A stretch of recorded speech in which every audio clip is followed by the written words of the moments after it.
The skies above Earth darkened as the massive ships entered the atmosphere.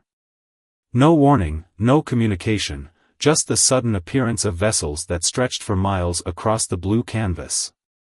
Jack Miller stood frozen at his monitoring station in Outpost 37, a remote military installation nestled in the mountains. His fingers hovered over the alert button as the radar screen filled with signals unlike anything he'd ever seen. "Command, this is Outpost 37. We have multiple unidentified objects entering Earth's atmosphere. Request immediate instruction." Jack's voice remained steady despite the fear crawling up his spine. The radio crackled with static before a panicked voice broke through. "All stations, this is command. We are under attack. Repeat, we are under attack. This is not a drill." Before Jack could respond, the first explosion rocked the outpost. The ceiling cracked, raining dust and debris onto the control panels. Warning lights flashed as the power fluctuated. "Everyone to emergency stations." Captain Ross shouted over the blaring alarms. "Miller, secure the data and prepare for evacuation." Jack rushed to the central computer, initiating the emergency protocols. His hands flew across the keyboard, downloading critical defense information onto a portable drive. The building shook again, more violently this time. A support beam crashed down, narrowly missing him. Through the observation window, Jack caught his first glimpse of the aliens. Their ships were sleek, metallic constructs that moved with impossible grace. Smaller craft detached from the motherships, descending toward major population centers. Beams of intense light shot downward, and wherever they touched, destruction followed. "They're hitting everything," whispered Technician Moore, her face pale with shock. "Look at the feeds, New York, London, Beijing, all under attack." The outpost's defenses activated, anti-aircraft guns firing uselessly at the advanced ships. One of the smaller alien vessels noticed the resistance and turned toward them. "Everybody out. Now!" Captain Ross ordered, grabbing essential equipment. Jack pocketed the data drive and headed for the exit, but he never made it. A direct hit from the alien ship sent him flying across the room. Pain exploded in his left leg and side as debris pinned him down. Through blurry vision, he saw the rest of his team rushing to help him. "Go," he shouted. "I'll catch up." Captain Ross hesitated before nodding grimly. "We'll send help back for you, Miller. That's a promise." As the evacuation proceeded, Jack struggled to free himself. The building was coming apart around him.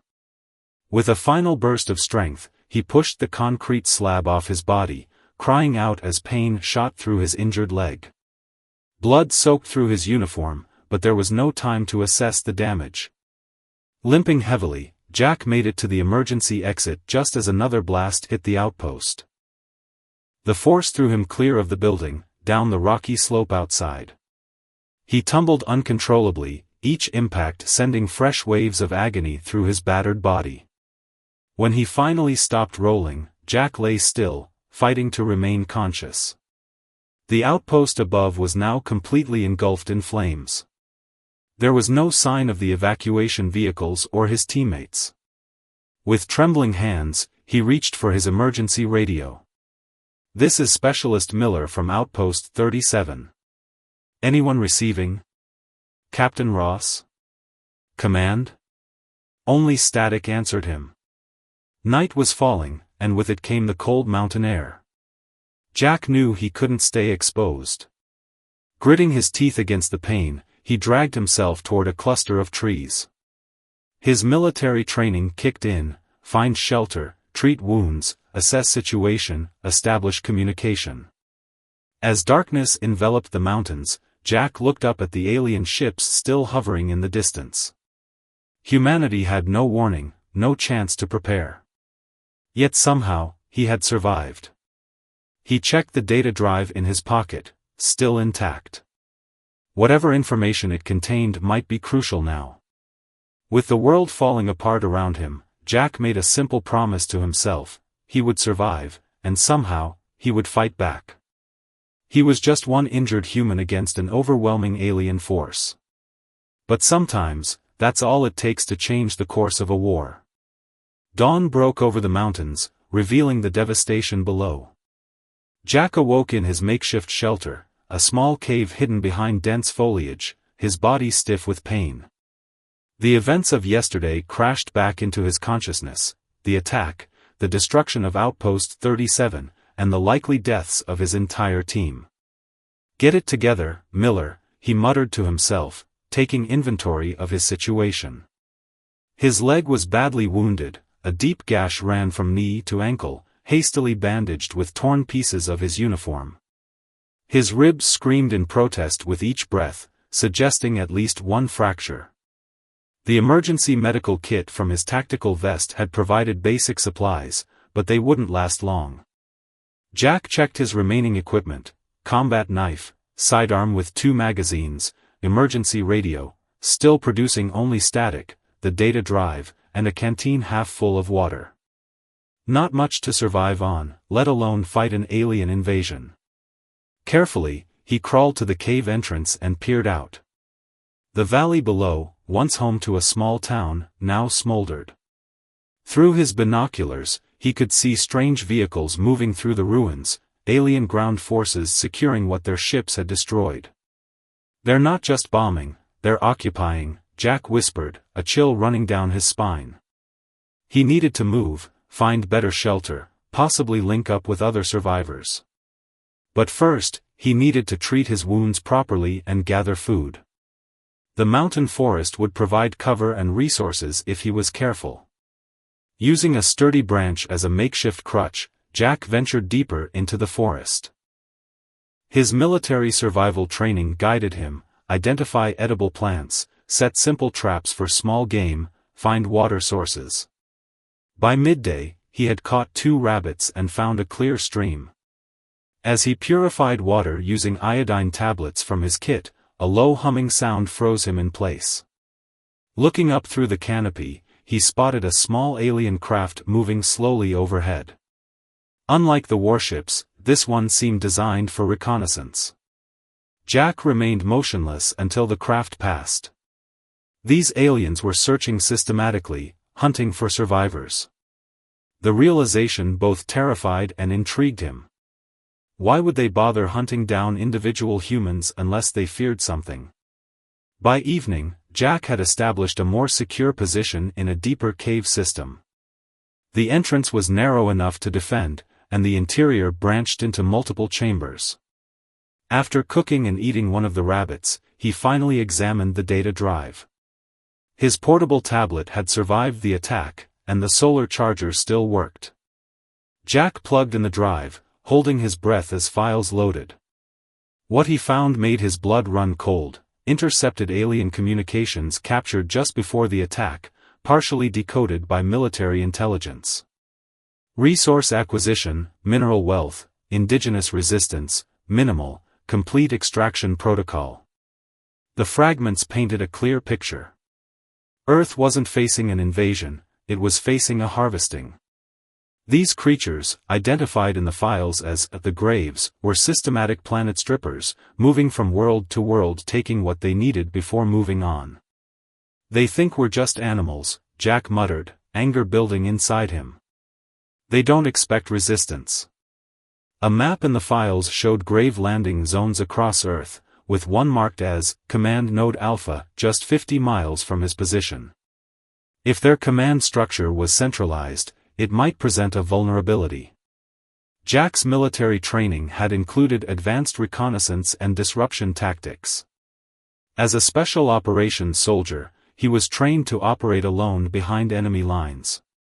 Never had he imagined those lines would be drawn on Earth itself. As night fell, pain gave way to determination.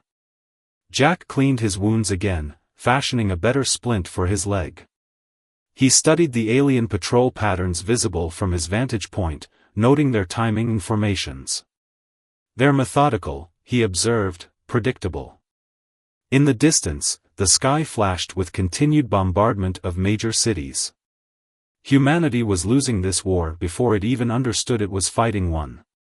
But wars weren't always won by the largest force, sometimes they were won by the most determined. Jack Miller, injured and alone, might be Earth's last chance. As he drifted into an uneasy sleep, his hand rested on his sidearm, and a plan began forming in his mind. Tomorrow, he would stop running. Tomorrow, he would start hunting. The small alien scout never saw Jack coming. 3 days of observing patrol patterns had revealed a flaw. The Graves relied heavily on technology and rarely expected physical ambush. Moving silently despite his injured leg, Jack positioned himself above the path where a lone scout separated from its unit each cycle. When the alien passed beneath his position, Jack dropped from the tree, knife in hand. The struggle was brief but violent. The grave was stronger than its slender frame suggested, but Jack had surprise and desperation on his side. Minutes later, he dragged the unconscious alien back to his cave. "Let's see what makes you tick," Jack muttered, securing the creature with paracord from his survival kit. The unconscious grave was humanoid but clearly alien, grayish-blue skin, 4-fingered hands, and a head with no visible ears and large, lidless eyes. Jack carefully examined its equipment, a device similar to a weapon, a communication tool, and what appeared to be a sensor array. When the alien regained consciousness, its reaction surprised Jack. Instead of aggression, it displayed what seemed like curiosity. It made clicking and whistling sounds, clearly attempting communication. Jack pointed to himself. Human. Then to the alien. Grave? The alien touched its chest and made a sound Jack couldn't hope to reproduce. It tapped the cave floor, then pointed upward, making a sweeping gesture. Earth? Jack guessed. This is Earth. Over hours of primitive communication, Jack began understanding critical details. The grave-sensitive membranes on the sides of its head served as hearing organs, and they were extraordinarily sensitive. When Jack accidentally dropped his canteen, the alien writhed in apparent pain. Sound, Jack realized. You're vulnerable to certain frequencies. Testing his theory, Jack struck different metal objects from his kit, watching the alien's reactions. Some pitches merely annoyed it, others caused visible distress. The alien eventually pointed to Jack's wounds, then made a gesture toward its pack.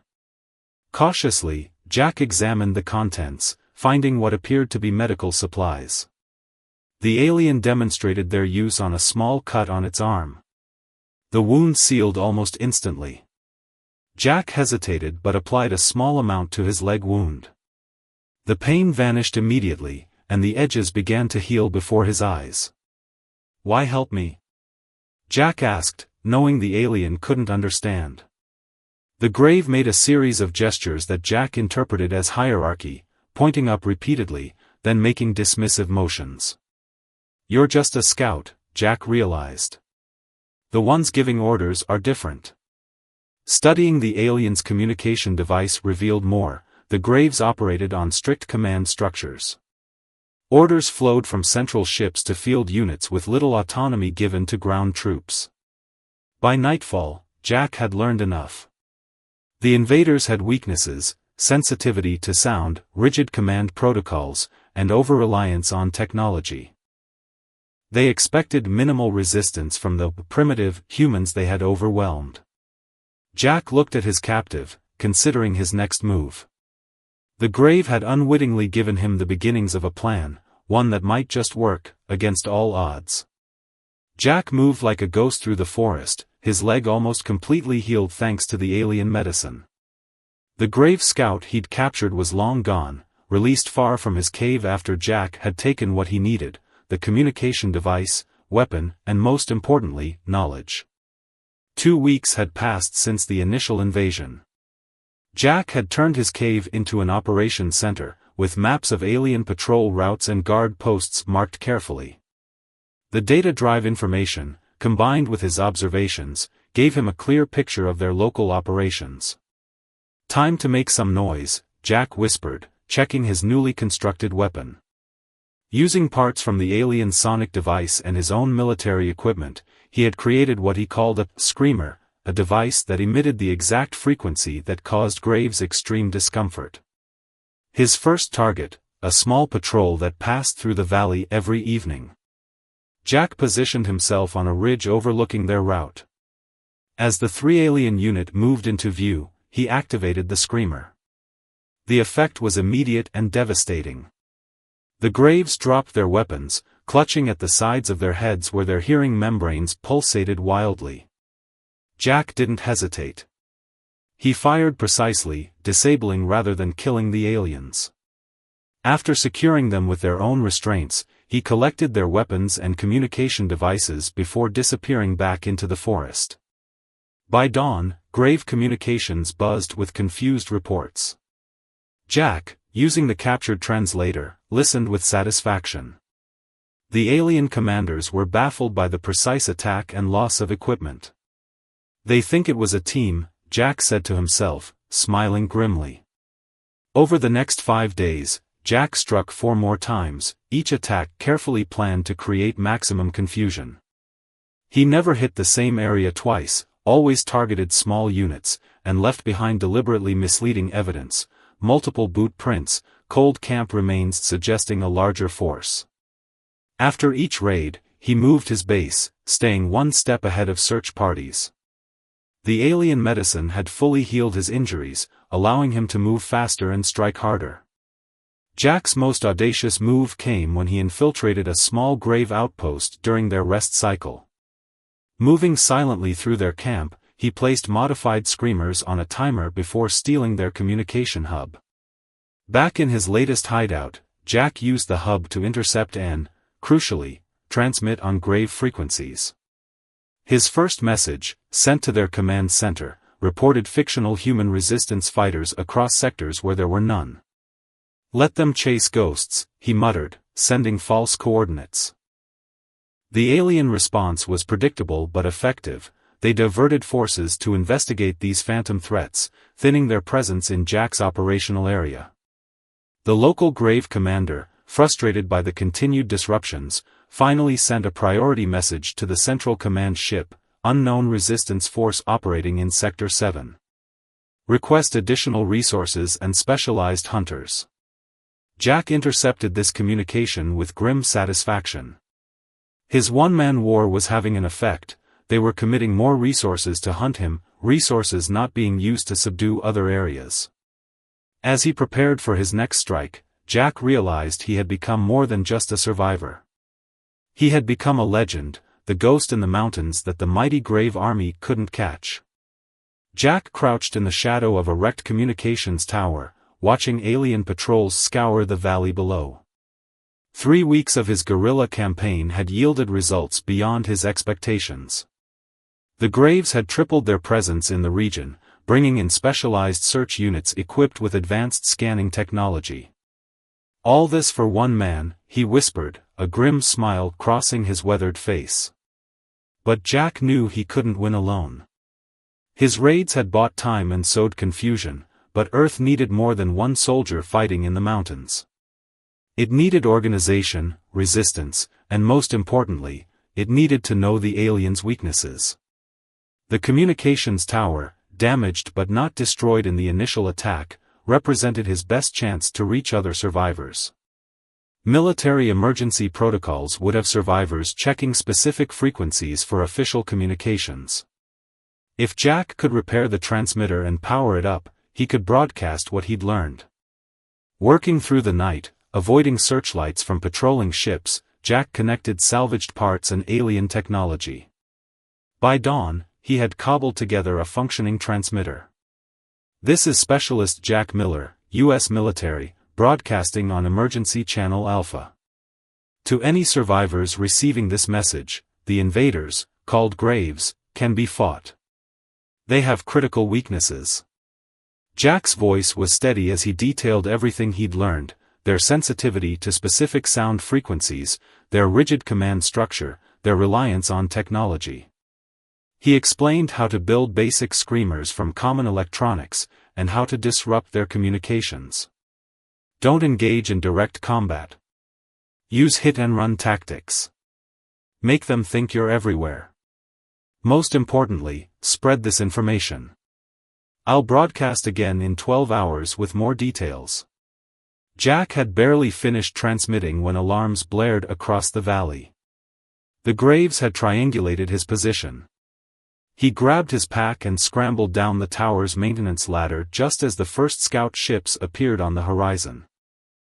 As he fled into the forest, Jack left behind carefully planted clues, torn fabric from different clothing, multiple footprints, and most importantly, scraps of paper with military terminology suggesting a coordinated resistance network. For 2 days, Jack evaded the hunting parties, leading them through treacherous terrain while planting false trails. The Grave commander, frustrated by repeated failures, ordered more resources diverted to the hunt. On the 3rd day, hiding in a drainage pipe beneath a destroyed highway, Jack received his first response. "This is Captain Thomas, Western Defense Group. Message received. Implementing tactics. We are 30 fighters strong and growing. Other groups reporting in. You're not alone anymore, Miller." More messages followed, small resistance groups from across the country, survivors who had been hiding and barely surviving, now organizing and fighting back. Jack's information about the Graves' weaknesses spread rapidly through the emergency channels. The aliens' communications, which Jack continued to monitor, showed increasing concern. Reports of attacks matching his tactics emerged from multiple sectors. What had been a one-man war was becoming a global resistance. As night fell, Jack prepared another broadcast, this one designed to be intercepted by the Graves. In it, he detailed a fictional meeting of resistance leaders, complete with coordinates far from his actual position. The aliens took the bait. As their forces mobilized toward the false meeting point, Jack slipped through their perimeter, moving closer to his ultimate target, the regional command base he had identified weeks earlier. The hunter was becoming the hunted. The Grave Regional Command Base dominated the valley floor, a massive structure of alien metal surrounded by force fields and patrol ships. Jack observed it from a ridge 2 miles away, studying its defenses through binoculars. After 3 days of surveillance, he had identified the patterns, the weaknesses, and most importantly, the way in. "Frontal assault would be suicide," he muttered. "But I don't need to destroy it, just make them think it's compromised." Reports from resistance groups across the continent confirmed his theory. The Graves operated on absolute certainty. When doubt entered their command structure, their efficiency plummeted. Jack's plan relied on this fundamental weakness. Under cover of darkness, Jack approached the base through its waste disposal system, a network of pipes carrying processed material away from the structure. The aliens, despite their advanced technology, had overlooked this basic vulnerability. Their scanners monitored the air and ground, but not what flowed beneath. Covered in mud and waste to mask his heat signature, Jack emerged inside the base perimeter. The patrol patterns he'd memorized allowed him to move between sensor zones, planting modified screamers in ventilation ducts and maintenance panels. Each device was programmed differently. Some would activate every few hours, others randomly, creating a symphony of discomfort impossible to track to a single source. The psychological impact would be devastating. Jack's most ambitious plant was in the central atmospheric system.